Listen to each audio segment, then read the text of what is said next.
Hello, hello. Welcome everyone to African Travel and More.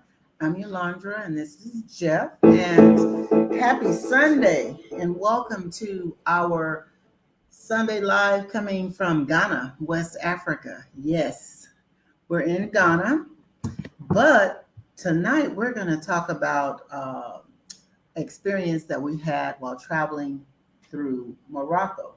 So are you ready to tell them? Well, we're going to do some music first to welcome you Right. guys in. We're going to do a little bit of music. But yeah, we have a lot to talk about because we want to kind of give you a heads up so that you don't stumble into the same situation, whether it's Morocco you're traveling to or wherever it is. Okay, let's hear this music. We have people coming on. Welcome, welcome. Let's celebrate it Sunday.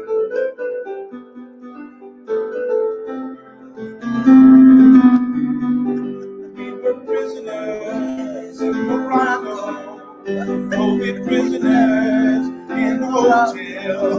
We were prisoners in Morocco, COVID prisoners in the hotel.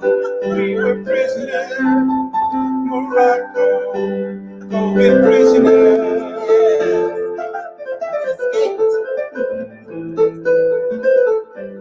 Yeah, I took that from a Moroccan tune. Just kind of made that up. It was a song I heard that had that kind of style. Okay.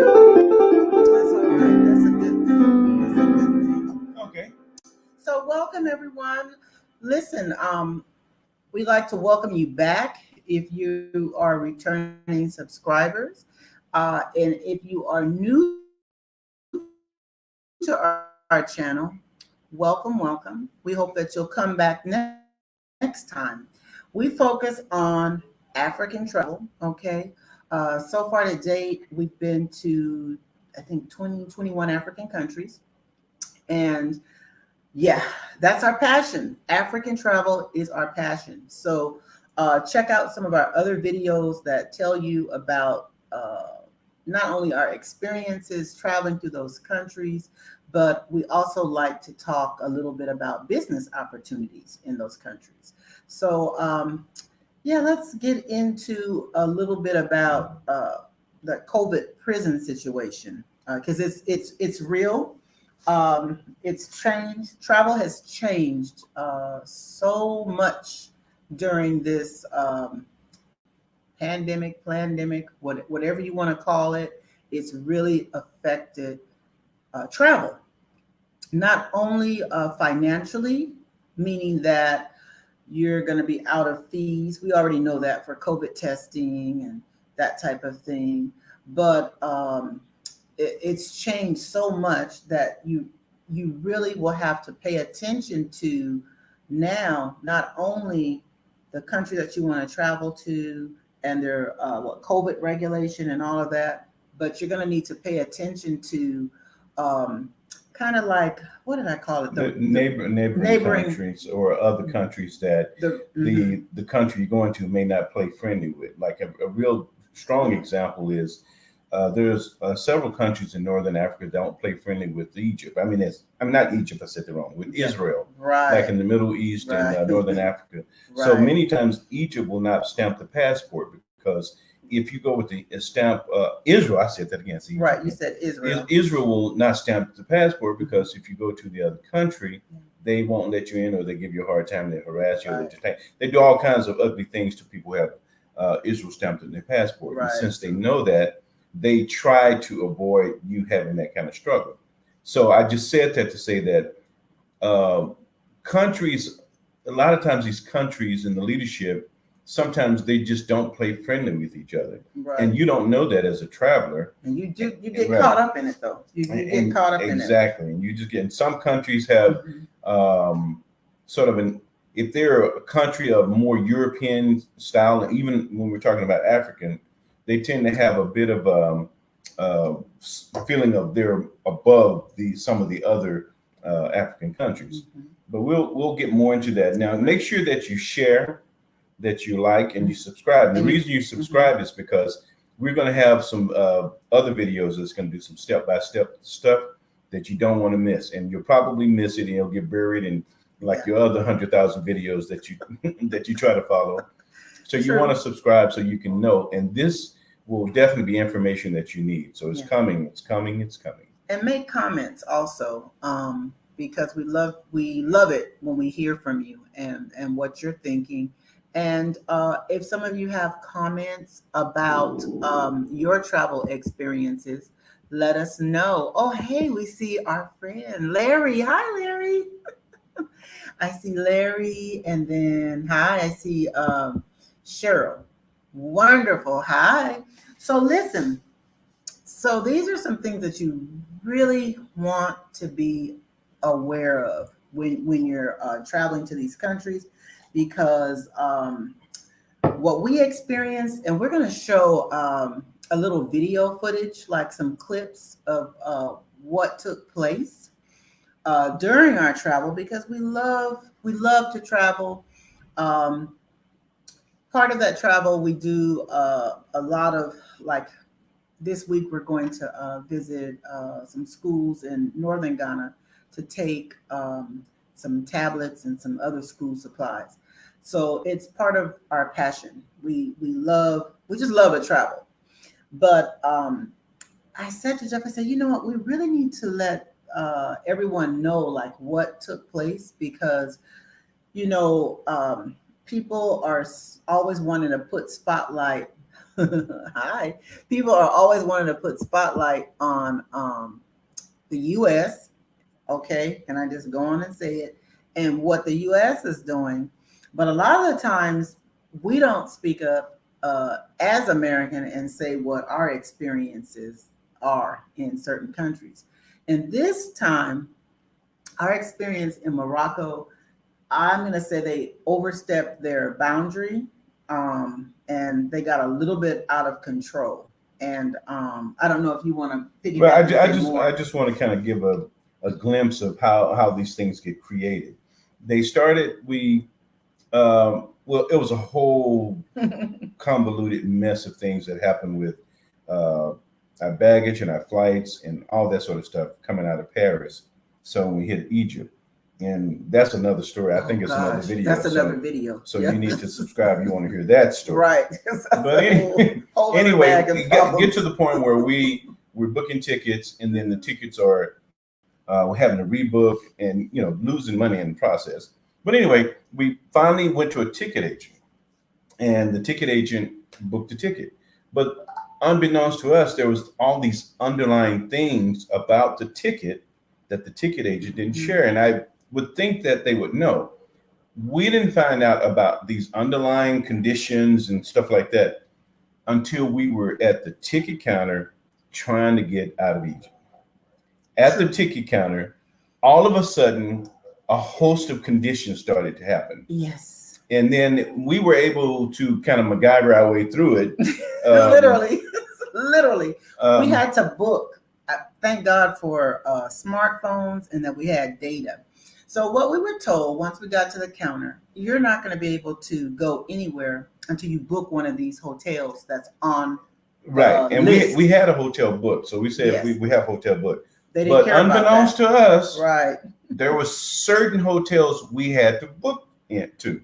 Okay, Mm-hmm. So we said, okay, well, let's go ahead and book this hotel, because you're at the ticket counter. The flight is going to leave shortly, very soon. You don't have time to go and figure other things out. So we said, okay, we'll book this hotel. And we were scheduling a flight out of Morocco, but we'll get to that. Right. So in the line, in order to board the plane, they said it has to be this particular, it can only be this, hotels on this list. Right. So wait a minute, hold up. They added another condition. When we got ready to board, we went through all this COVID stuff. We taken a COVID test, paid for that, all this stuff, And then right before we were getting ready to board the plane, they added another condition. And that condition was, you have to book one of these hotels. We showed them. We did. It's got to be for 10 days. Now, we couldn't figure that out. And again, we had already lost a lot of money on tickets. So we're going to say, okay, we said, well, let's go ahead and book it. Right. Okay. So yes, so I booked it, and then once we got around through this next security check, I canceled it because I said no one's going to tell me where I'm going to stay because I have the right to stay where I want to stay. Wrong. So we get to Morocco, and I think I'm going to show you guys this clip right now before we go into any more, because it'll kind of give you an idea of the supreme madness that's at certain certain borders. Okay, I just have to say it. Let me find. Okay, there it is. Let me find it. Okay, here we go. So you're gonna see what's taking place. This is once we get to Morocco. This is not all. It's just a little glimpse. It's just a little snippet because we're going to show you how it was going down in the hotel. Then I'm going to tell you what I did, and then so forth and so on. Okay, so here we go.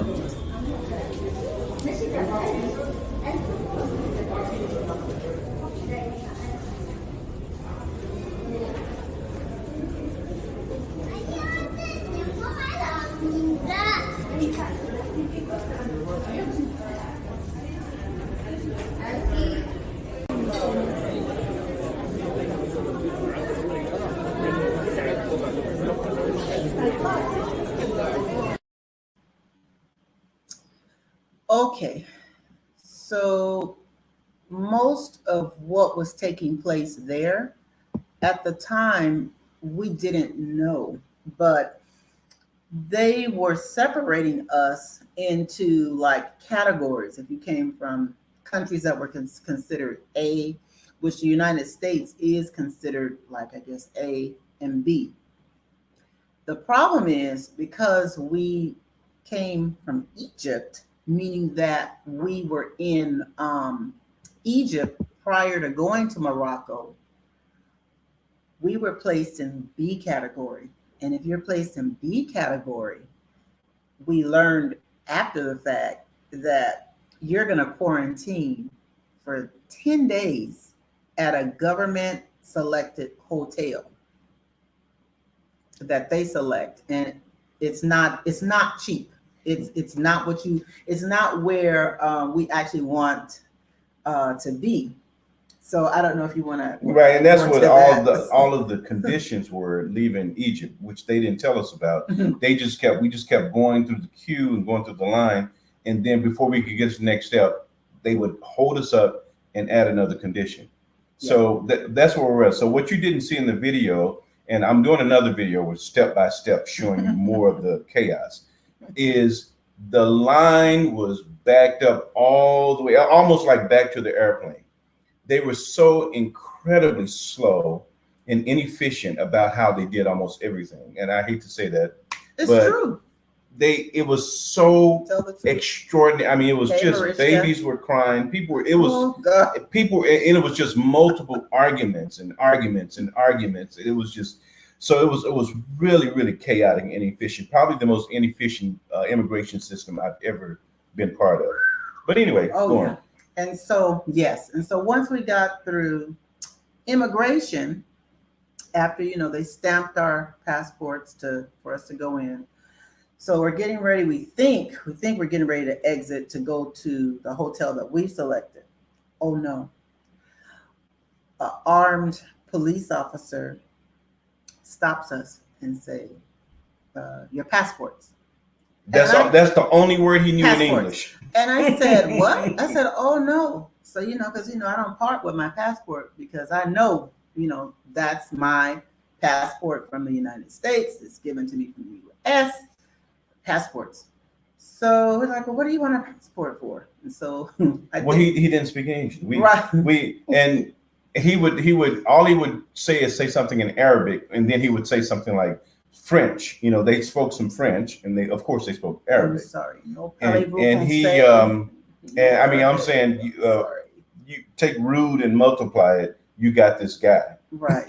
So they confiscated our passport, yeah, and kept telling us to go this way, get bags, which nobody knew what we was talking about.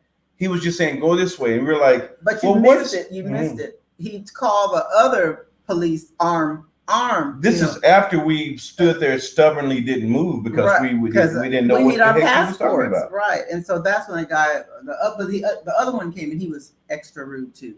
So they didn't really tell us where, what we needed to do. It was just give your passport. And I don't know, later you're going to see a lady that actually kind of helped us a little bit. But she communicated to them because she could speak the language. She was a Moroccan citizen, but she was also a citizen, I believe, of the U.S. Okay, and she kind of explained to them what they were doing was wrong, and this was like at the hotel once we got there, but it still didn't end there.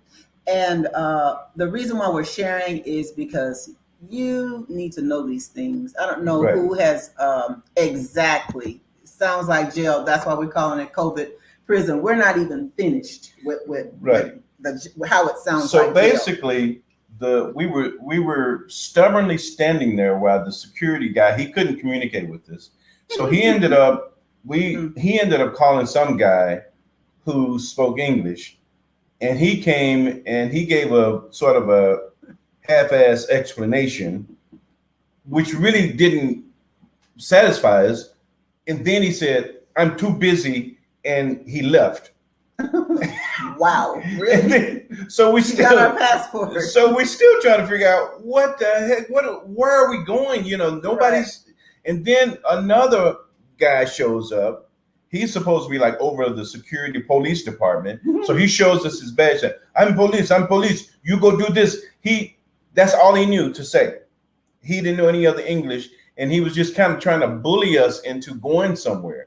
And we were kind of being stubborn, but we were trying to figure out what's going on. Right. And just through just a broken system, we just kind of talking to people, figuring it out. Mm-hmm. And then turns out that we have to go to this hotel that they selected, they forced us to select. Right. Now, since they forced us to select it, now they act like we selected it. Right. Therefore, we go to the hotel that was selected. Right. So, and that's what they said. You have to go to this hotel to get your passport. Right. Exactly. And we're like, well, why do we have to go to the hotel? Just give us our passport now, and we will exit your country. Because at that point, I was finished. Yeah, and that's what we were trying to do. Like, we were trying to get out to see Morocco. We're done.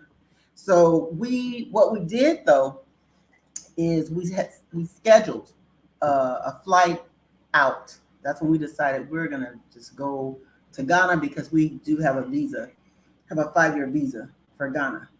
So we decided that. However, we ended up spending 12 hours from the time we got there, like maybe 5 a.m. in the morning. So it was more than 12 hours.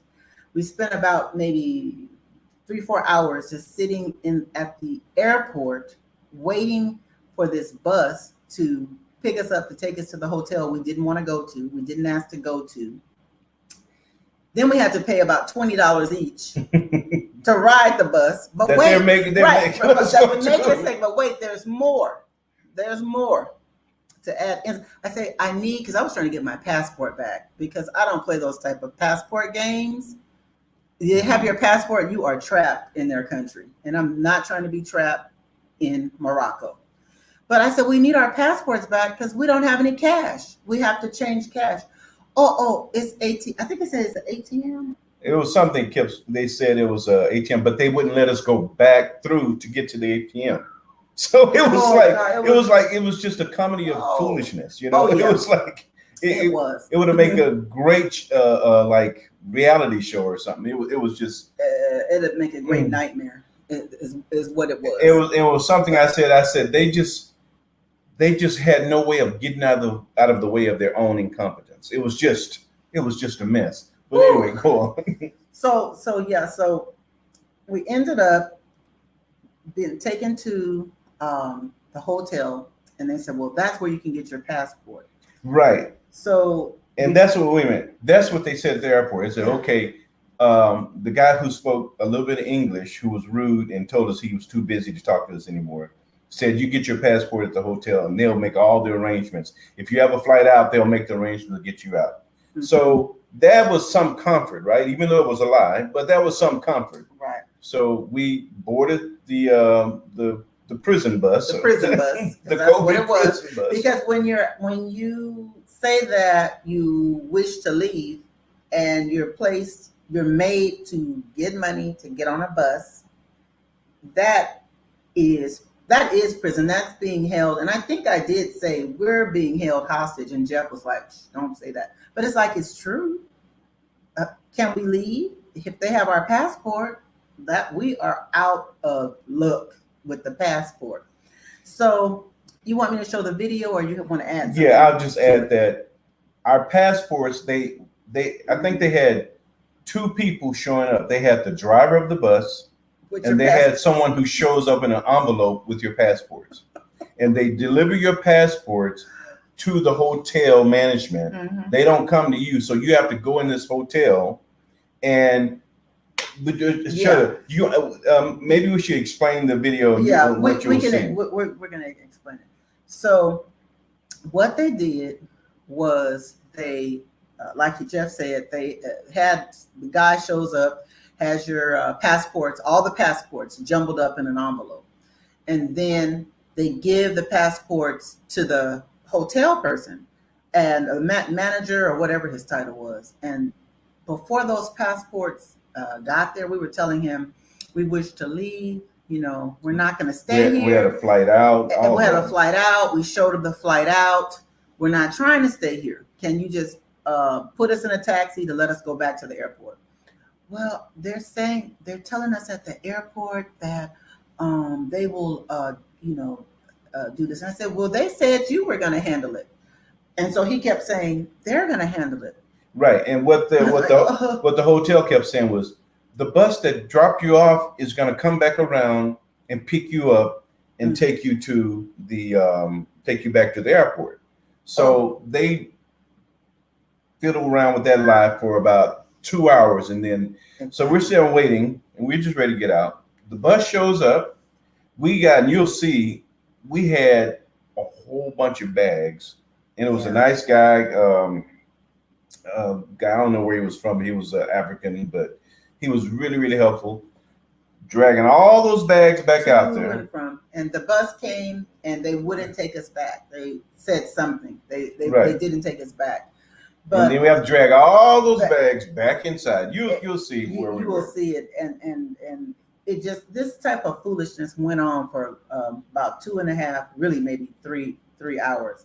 And then I'll tell you what happened after you see the video, because you're going to see some other people going off in the video. Let me explain about the guy. It's one guy you're going to see in the video. I think it's second. In the video, I have other videos. Like I said, I'm going to do a whole step-by-step of videos, but we just did a little bit snippet.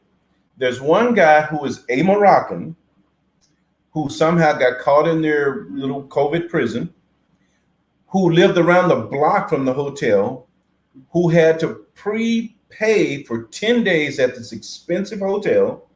And he was pleading with them because he had been tested and all that. He lived right around the corner. Right. He was pleading with them, just let me go. I'll do whatever you ask, but I don't need to be here. I live around the corner. I'm a Morocco, da da da. Right. And look, Larry says, I wonder if the authorities get a kickback from the hotel.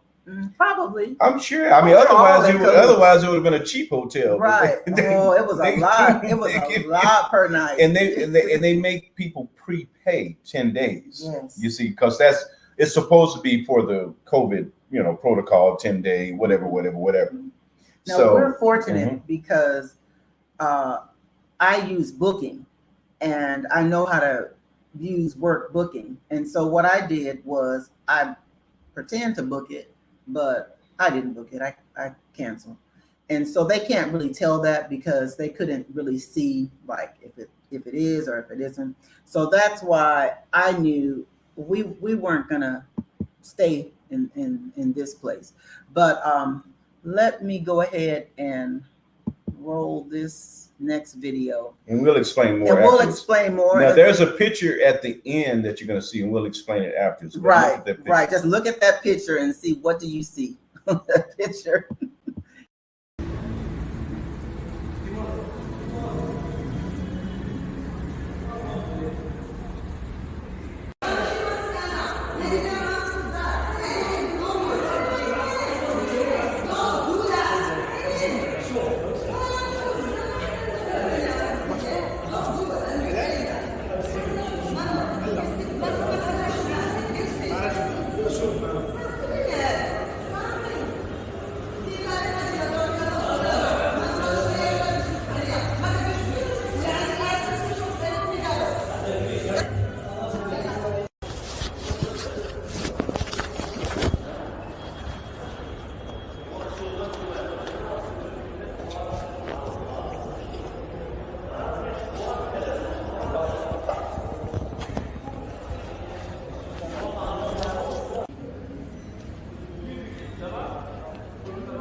So we're still here. An eternity later, I guess, what, 4 hours later, 3 hours later, 4 hours later, we're still here. There's nobody fighting right now, but we're still here stuck in this hotel. Yeah, literally being held hostage. Yeah, situation. So they always look like they're working on it, but nothing gets done.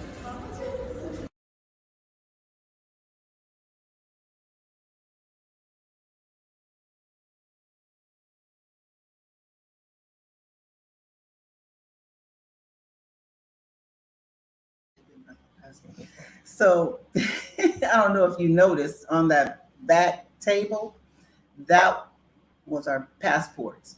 And the other thing you may notice is that hotel is supposed to be where you're quarantined. But if you notice, people walking in all day with no mask on, no nothing, in and out. And it's a hotel, but also a quarantine facility. So it was something that didn't jive with that, you know. So when Larry was saying maybe the government gets a kickback, it has to be because there are people. If it was specifically a quarantine place, it would have been sealed off, and it would have been much more structured on how you got in. People just walking in, it's a regular hotel, walking in and out. They got a cafeteria, got an entertainment center. And so it was kind of BS, right? You know about that.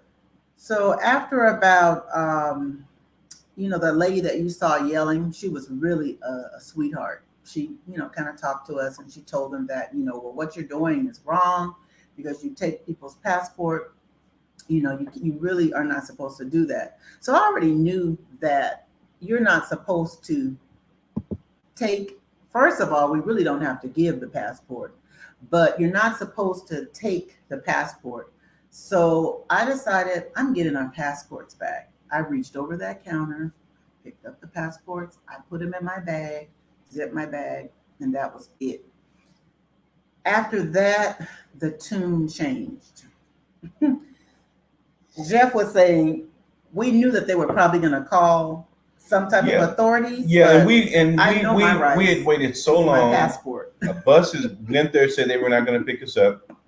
A second bus came by, and it was the same story. So this next bus is going to pick you up. We drug all. I don't know if you saw those bags. We drug all those bags with the guy back out there, only to have the driver say, "No, we're not going. We can't take them." Right. Well, listen, but this is what they did. Every time, so when we finally, after I took the passports and put them in my purse, I started taking my luggage to outside, and that was it. I didn't go back inside after that. We both just started dragging our bags to the curb, but we tried to get taxis. Every time the taxis would come, the management would tell them something. Their armed security would run out there and tell them something. To leave. And so that's when I said, well, are we being held as hostages? We're trying to get away from here and leave your country. So why are you keeping us in the country? We don't wish to be here anymore. Right. And after Yolanda took the passports, which is not something I would have done, but I was expecting them to call the police or something, which I hope they did, because at least there would have been some resolution. We would have had, if they had taken us to jail, at least I felt like that was a resolution. But I knew this, that passport was given to me by the United States of America. It was given to you by the U.S. So at that point, I prayed, I thanked God, and yes, I got my passport, and you got your passport. Because I knew if he did that, they would be ready to arrest. I think he would have caught a little bit more heat.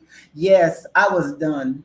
I was done. We needed to go. Because they kept lying. They kept saying, in a few minutes, there's going to be somebody here. In a few minutes, they kept saying, we're calling the airport. We're calling the authorities. Matter of fact, they even got to the point where they said, we're calling the mayor. Some lies. Because we had all the documentation that was needed. The only thing that was holding us up was some stupid bureaucrats who was too lazy to just make an effort to just release us. True. So we had to take matters in our own hand. Right. And then we would go ahead.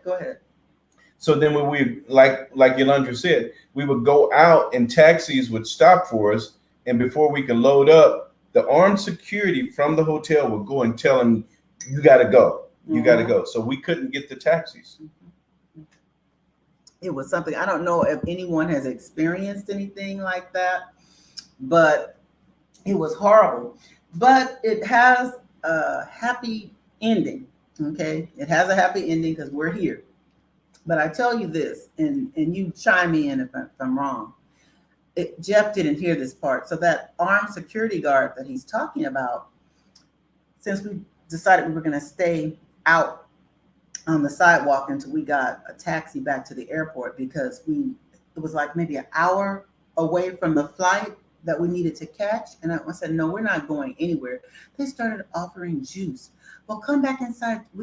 Have some juice, have some this, have some that. And I didn't even speak to them.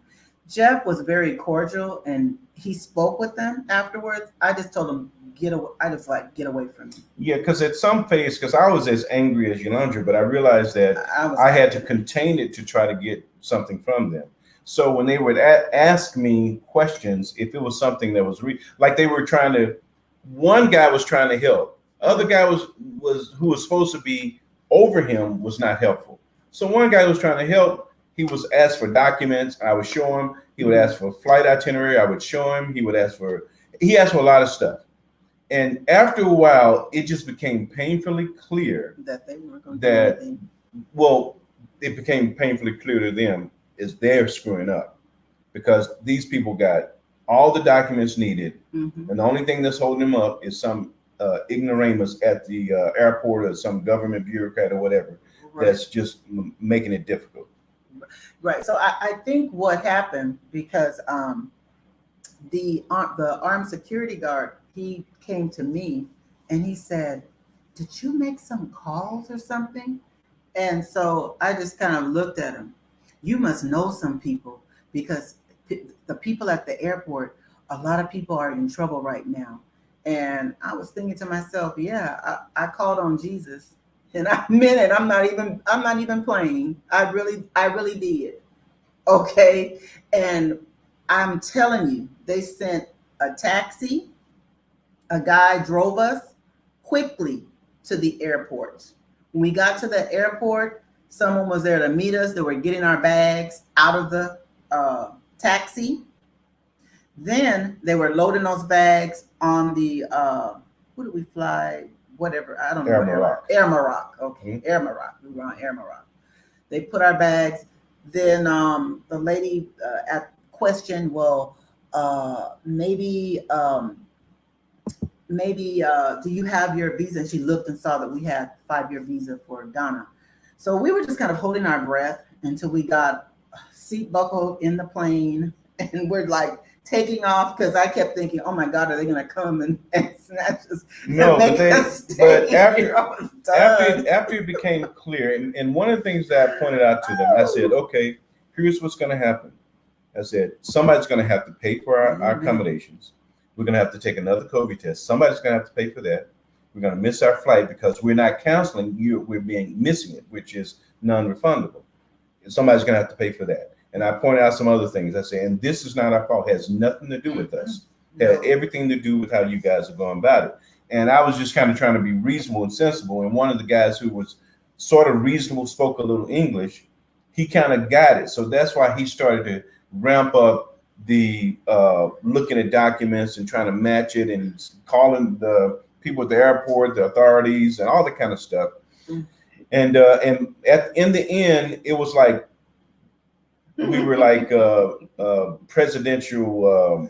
It was like a presidential escort. People were nice. They were carrying our bags. They had people at the airport in suits guiding us, taking us. They were out of order. That's why they were all the way out of order. You may not hold someone in a country where you don't want to be there. We're showing you, look, we have a flight. We just kept showing, look, we have a flight. And we were almost to miss that flight. Right, we were very close. But but at that stage, they had called the flight. And matter of fact, the flight was actually gonna, from the way I was getting the information, they were going to wait for us. Mm-hmm. Because when we got there and we were going in, they looked and they said, "Are you Jeff?" Oh yeah, and I said, that's "Yeah, how I'm Jeff." I know. And then they were relieved, so they felt like, okay, now we can start to finish the boarding. They're not supposed to do that. They know they're out of order. They know they were out of order. And like I said, I prayed and I got the passports because the passport have my name on it. His passport have his name on it. Our tour is done of your country. And you know what? I don't know if I want to ever go back. The only reason I would go back is because of that nice lady who helped us. And she even told them, the one that was yelling, she told them, what you're doing is illegal. You're not supposed to take their passport and hold it. They want to leave. Right. So who does that? We ended up leaving at I think it was like 12:30, in the morning, something like that. And we arrived in Ghana like 5 in the morning. Oh, we were so happy. Tired and happy. We were so happy. We're like, oh, thank God, we're in Ghana. We were so happy because it was such a different. Oh yeah, absolutely. When I lost, oh yes, thank God, yes, all is well. But we just wanted to just come on and to just kind of share that because I was talking with Jeff like after we got through all of that, and I didn't tell my mom because I didn't want her to be so nervous about it. But it was really haven't experienced anything like. No, I mean it was like actually not only was it a violation, it was a whole. I mean, just a whole immigration process was inefficient, and I mean so many people, and that's what the video I'm gonna go step up. There was so many arguments and yelling. I'm saying not from Americans, but from even Moroccans, people who spoke the language because they just didn't have a system. I mean, we've been to a lot of African countries, and I can't say a lot of great things about some of the immigration and when we go through customs and checkpoints. Right. But the only thing I can say positive about the checkpoint is they didn't ramble through all our bags like some checkpoints do. But that is the only thing I can say positive. Everything else was wholly inefficient. I mean, I've never seen anything like it before. Right. So I don't know. So things to remember. We got caught in I guess what you call it, a trick bag, if you want to call it that, because the country that we traveled to Egypt first, and we spent about 10 days in Egypt. So Egypt was considered a B on the B list, and U.S. was considered on the A list. But because we traveled to Egypt first, that's why when we got to Morocco, which we were planning to spend a few days in Morocco. But we were planning to exit, and that's the thing. Right. And that's what we tried to explain, because we were not going to Morocco as a destination. We were going we were going to exit after a few days, which is technically okay, except that before we could even get there, we kept getting hit with these conditions, and we were just trying to, as I say, MacGyver our way through this because we didn't want to lose another fare, all that crap that you go through, then have to take another COVID test and all that mess. Oh yeah. But anyway, so we got there, we got through, and what I see is some countries have a problem with other countries, like I said at the beginning of the video. When we were in Morocco and when we were in Egypt, in terms of mask, I mean, first of all, you need to read the science on the mask, and then you determine just how well the mask works. But anyway, let's leave that alone. But if we want to say some visible evidence of people worrying about the coronavirus, in Egypt and Morocco, nobody was wearing masks. But I think it's something with the relationship with Egypt and Morocco, because Morocco, and this is no offense to the Moroccans, but they're kind of Arabic and French. And when we went through the town, like with the bus stickers all around, you see a lot of French influence, and that's a European influence. And in Egypt, they're a little bit more of their own influence. So you see a different way people behave, way people live. And it struck me that they were a little bit arrogant in Morocco in terms of thinking about Egypt. That's just my opinion based upon how they were behaving and how when we spend time in both countries. Mm-hmm. Larry says there was no way to predict what took place. Thank you for sharing. You're welcome, Larry. Oh yeah. One of the things you if you're traveling during these crazy COVID times, which we thought would be over by now, but we thought people would have figured this out by now. But one of the things you always want to do is just stay updated on what they're doing in terms of on the embassies and what they're doing with the COVID and stuff like that. Yeah.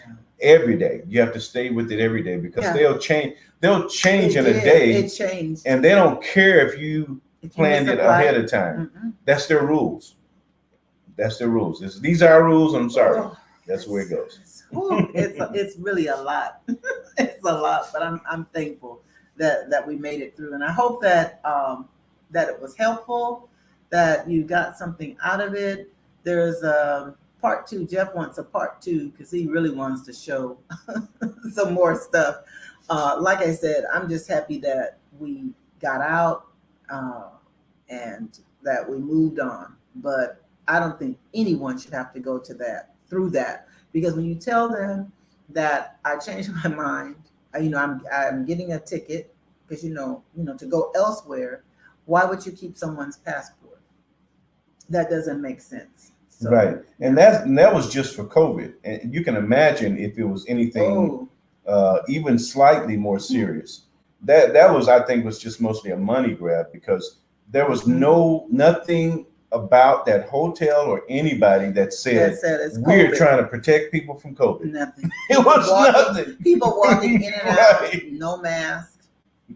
Right. I mean, no check. They were not checking for vaccines or anything. Right. Taking temperature. They didn't even take temperature. No, none of that. They didn't take temperature or anything. I mean, a lot of these stuff has marginal levels of success, but they were not even doing that. So I think they were trying to wear us out, thinking that we were going to stay at their hotel and spend all that money for 10 days. And I just said, no, ma'am, no, sir. Mm-mm. So that's the story. Mm-mm. That's it, y'all. And the video we'll do next is going to be less talking and just more showing footage of some of the environments that we're talking about. So go ahead and subscribe. You can share. Okay, leave your comments. We appreciate you all coming. Right now it's approaching, it's not very late here. It's like 9:45 here in Ghana, but it's a pleasant, wonderful night. Just wanted to share with you, just in case, and I see a lot of our friends and family and are on, just wanted to share it because it's something that we need to share so that no one else has to go through things like this, because many of you probably already know they were just out of order with that foolishness. So that's all we have. Right. I noticed I had on the same shirt in that video, so you're probably thinking, oh, he made that up. He just went out and somewhere else. No, it's just the way that I travel. That's another tip on how to pack very, very, very light. Wash your own clothes, all that kind of stuff. So that's another video we'll do. Oh, thank you, Mariska. God bless you too. I miss you guys. I'm waiting on some property to buy. I'm trying to buy some property. They have it. So you don't play. But that's another video, so I'm not going to bog them down right now. Yes. Okay. Thank you, Cheryl. Thank you. Yeah, everything is well. Hopefully, we'll be home soon, home back in the USA, okay, which is good. So I guess that's gonna do it. You're gonna play music out. He had some Moroccan tribute. Oh. We were singing something about the COVID jail, but to me, it's not funny with that. Right. I'm glad he was more light than I was, and like I said, because. Okay, I make these songs up each video. So here we go. Prisoner in Morocco, in the COVID jail. We are prisoner in Morocco, in the a COVID jail. Da, da, da. Okay. That's it. Thank you guys for coming. Love you so much. God bless you. God bless you. God bless you. Have an awesome week. And I hope to see you all next week soon. Bye.